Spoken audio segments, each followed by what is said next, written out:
नमस्कार दोस्तों, आप सभी का बहुत बहुत स्वागत है हमारे YouTube चैनल पे। कुंभ राशि वालों, आपके ऊपर तांत्रिक क्रिया कर रहे हैं कुछ लोग।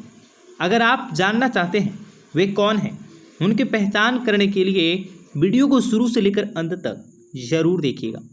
आपकी समस्त समस्याओं का समाधान इस वीडियो में होने वाला है। सबसे पहले वीडियो को लाइक जरूर कर दीजिएगा और कमेंट बॉक्स में जय माता दी लिखें। गुरु जी का सीधा आशीर्वाद आपको मिलेगा, आपका बेड़ा पार होगा, माता रानी की कृपा दृष्टि आप पर बनी रहेगी। दोस्तों, कई बार हमारे जीवन में ऐसी घटनाएं हो जाती हैं जिन पर हमारा कोई भी बस नहीं होता। इन्हें विज्ञान की नज़र में भले ही मिथक समझा जाता है, लेकिन एक बहुत ही बड़ा तबका जो ऐसी घटनाओं को आज यकीनन अंजाम देता है, जो होती हैं लेकिन हमें दिखाई नहीं देती हैं। हम बात कर रहे हैं अनजाने में होने वाले तंत्र क्रियाओं के बारे में। जी हाँ, कुछ लोग इन पर यकीन करते हैं। जो लोग यकीन करते हैं, आज आपका यह यकीन टूटने वाला है। जैसा कि हमने शुरुआत में ही कहा था, आपको अपने कर्मों के हिसाब से फल मिलते हैं। इसका उदाहरण भी आपको मिलने वाला है। सबसे पहले एक मिथ को दूर करते हैं। जितने भी लोगों को लगता है आपके ऊपर तांत्रिक क्रिया हो गई है या किसी ने हमारे ऊपर कुछ कर दिया है, यह उनके मन में आता है, तो सबसे पहले इसकी पहचान करके अंदर की सकारात्मकता भरने की जरूरत है। सबसे पहले आपको कुछ उपाय करने हैं। सबसे पहले क्या करना है? नींबू का उपयोग करना है। जी हाँ, रात्रि को सोते समय एक हरा नींबू तकिए के नीचे रखना है और भगवान जी से प्रार्थना करनी है कि जो भी आपके अंदर है वह नींबू में समाहित हो जाए। सुबह उठने पर नींबू अगर आपको मुरझाया हुआ नजर आए तो समझ लीजिए तांत्रिक क्रिया हुई है। यदि बार बार आपको घबराहट होने लगती है, पसीना आने लगता है, हाथ पैर शून्य हो जाते हैं, मेडिकल जांच में रिपोर्ट सामान्य आती है, इसके बावजूद भी ऐसा आपको लग रहा है कि आप थके हुए हैं, थकान है, तो हो सकता है आपके ऊपर किसी की बुरी नज़र लगी हो। इसके लिए केवल और केवल आपको हनुमान चालीसा का पाठ करना है, मंदिर में जाना है, हनुमान जी को उनके समक्ष बैठकर आपको प्रार्थना करनी है।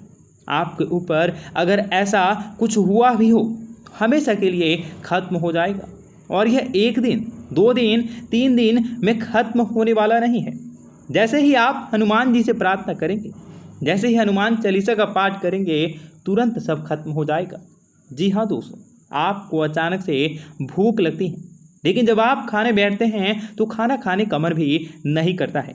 बताइएगा कमेंट बॉक्स में किन किन लोगों के साथ ऐसा होता है। घर में सुबह या शाम मंदिर का दीपक जलाते समय किसी को ऐसा लगता है जैसे मानो कुछ अनहोनी होने वाली है, विवाद होने लगता है, मनमुटाव होने लगता है, बच्चा रोने लगता है, घर के मंदिर में अचानक से आग लग जाती है या परिवार वालों का एक एक व्यक्ति बीमार पड़ने लगता है। ये बहुत ही शुभ संकेत होता है। जी हाँ दोस्तों, आपको क्या करना है? आपको रात को सिरहाने में 1 लोटा पानी भरना है और इसको गमले में लगे बगीचे में किसी भी पौधे पर आप उसको डाल देना है। अगर कोई भी तांत्रिक क्रिया हुई है तो वह 3 दिन में ही या 1 सप्ताह में ही यह पौधा सूख जाएगा और इसे आप अनुमान लगा सकते हैं। और दोस्तों, हम तो कुछ ऐसे लोग हैं जो इस जाल में फंसे हैं। हमने ऐसी कोई हरकत नहीं करी है, दूसरे ही हमारे ऊपर ऐसा करते हैं। ऐसे में बात में कोई भी दो राय नहीं है। फिर भी आपको बता रहे हैं, इंसान को उसके कर्मों के अनुसार ही फल मिलता है। अगर आप इन सभी के चक्करों में आ गए हैं, अगर आपने कभी भी किसी के साथ गलत नहीं किया है, कभी किसी को धोखा नहीं दिया है, आपके ऊपर यह हो रही है, तो तुरंत ही आप यह समाप्त हो जाएंगे। बस ज़रूरत है मन को सच्ची श्रद्धा के साथ भगवान जी के समक्ष रखने की। कई बार मन में नकारात्मकता आ जाती है और यही नकारात्मकता आपके काम को बिगाड़ देती है। अगर आपको ऐसा लगता है कि आपके ऊपर तंत्र क्रिया खत्म नहीं हो रही है, भगवान से प्रार्थना करते ही तुरंत खत्म हो जाती है, फिर बहुत से लोग मन में भरम बिठा लेते हैं। जी हाँ दोस्तों, अब आपको बताएंगे कर्मों का फल उन लोगों पर कैसा आता है जो कि औरों के जीवन में तंत्र क्रिया करते हैं। आज इस वीडियो को देखने के बाद आप अगर करते भी हैं तो उसे छोड़ देंगे, इसकी गारंटी हम आपको देते हैं।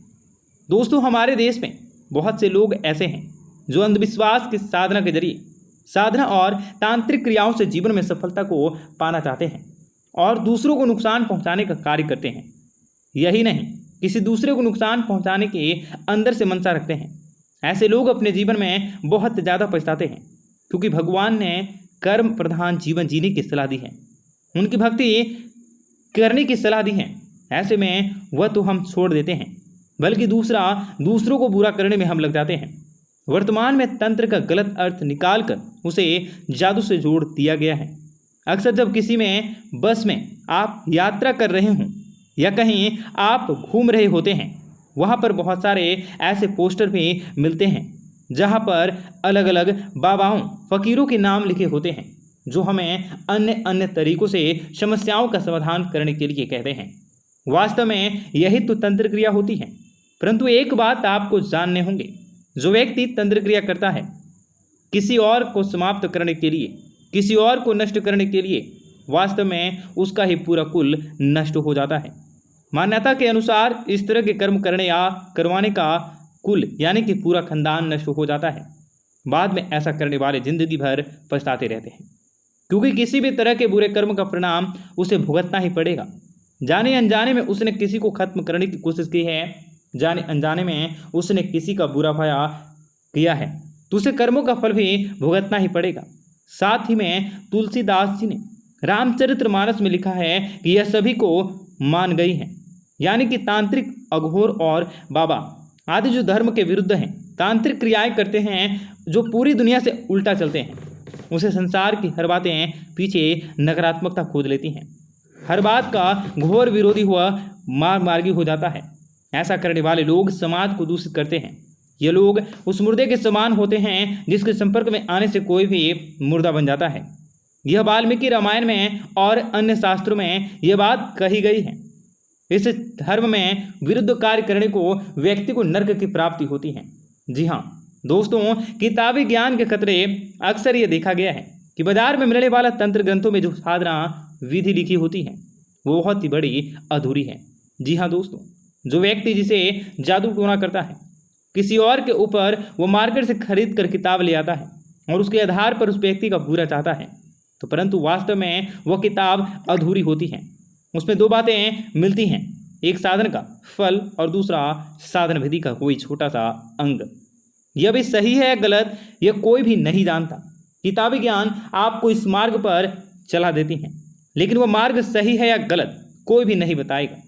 जो उस मार्ग पर चलकर गया है और जिसने वो मार्ग के सभी तरह के दुख झेले हैं, हालांकि ऐसी किताब पे दावा किया जाता है कि जो लोग का सच्चा अनुभव है, लेकिन दोस्तों वास्तव में ऐसा कुछ भी नहीं होता। हमें कभी भी ऐसी क्रियाओं का पीछा नहीं करना है। दोस्तों, अगर आपके जीवन में किसी भी प्रकार की कोई भी ऐसी क्रियाएं हैं तो आप भगवान से प्रार्थना करें, मन के भ्रम को दूर करें। जितना ज़्यादा हो सके आप भगवान की भक्ति में लीन रहें। अगर आपका कोई भी सवाल या सुझाव है तो आप हमें कमेंट बॉक्स के जरिए बता सकते हैं। आपका दिन बेहतर बने इसके लिए कमेंट बॉक्स में जय माता दी अवश्य लिखें। आपका दिन शुभ मंगलकारी हो। जय मां विंध्यवासिनी।